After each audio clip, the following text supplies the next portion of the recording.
In today's video, I'll show you how to update your Calendly URL.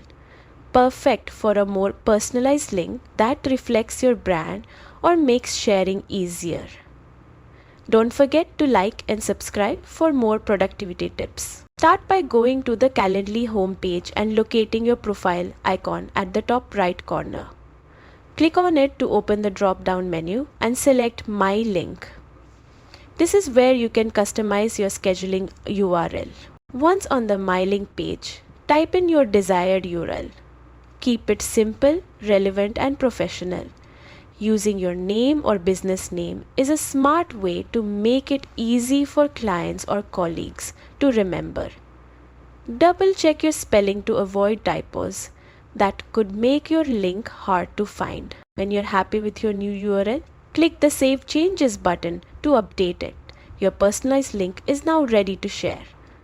Consider adding it to your email signature, professional networks, or social media so potential clients or partners can access your calendar easily. And that's it. With just a few clicks, you've created a professional, memorable Calendly link that represents you or your business. Thanks for watching.